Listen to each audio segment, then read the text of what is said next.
Good evening everybody, this is Mr. Stewart here and I'm going to share with you one of my favourite stories, Gilbert the Great. I hope you enjoy it. From the time Gilbert the Great White Shark was a tiny pup, Raymond the Remora stuck to him like glue. Raymond was always on Gilbert's side. When Gilbert was stuck in the seaweed, Raymond untangled him. When Gilbert got dirty, Raymond cleaned him up. And when Gilbert lost his first row of teeth, Raymond helped him collect them for the Tooth Fairy. Gilbert and Raymond had lots of fun. They loved to play finball, hide and seek, and sardines. They played together, they ate together, and they slept together. Then one day Gilbert woke up and Raymond was gone. "Mum," yelled Gilbert, "I can't find Raymond."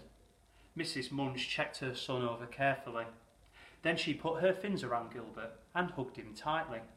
"I'm afraid you're right," she said. "Raymond has gone." "Raymond was my best friend," said Gilbert. "Why did he have to go? It's not fair." "I guess Raymond just couldn't hold on any longer," said Mum. "Remoras can't stick around forever." She kissed Gilbert on the snout. "Go and play hide and seek with the pilot fish. It will help take your mind off Raymond." But Gilbert couldn't help thinking about Raymond at all. "Perhaps Raymond will come back," Gilbert said. "Raymond would come back if he could," said Mum. "But unfortunately he can't. Let's go and watch the basking ball. The thrashing threshers are playing the tidal tigers. Who do you want to win?" Gilbert looked around. There were remoras everywhere. But none of them were Raymond.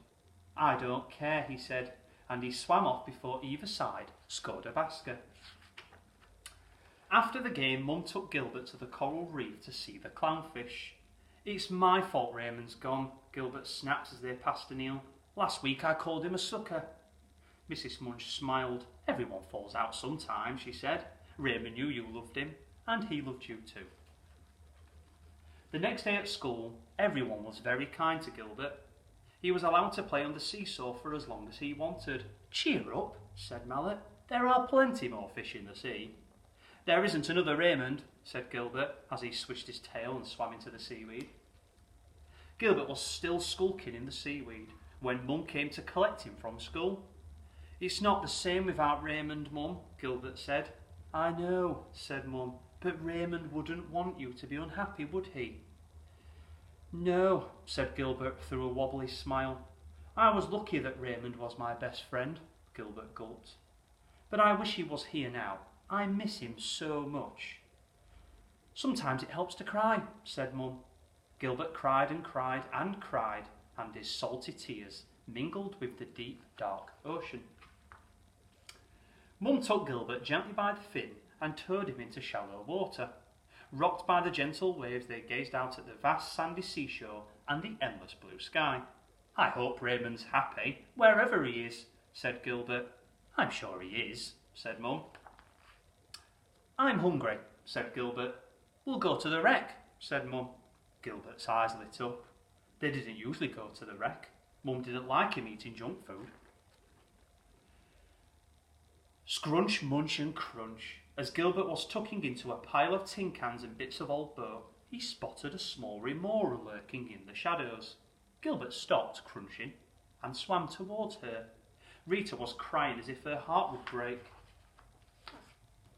"What's the matter?" Gilbert asked. "It's my shark Daphne," Rita sobbed. "She's gone." "So's Raymond, my remora," said Gilbert sadly. "But he's stuck in my heart. I shall never lose him there."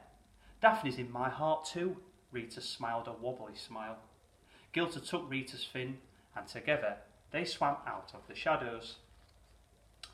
A ray of sunlight filtered through the deep blue ocean. Gilbert's teeth flashed as he grinned a huge grin. "Would you like to stick around with me, Rita?" Sunlight danced in Rita's eyes. "I'd love to stick around with you," she said. Wow, what a great story. I absolutely love reading that one. So hopefully you guys are reading plenty of stories yourselves at home. When you see me around school, come and have a quick chat with me and let me know what you're reading. Thank you for listening.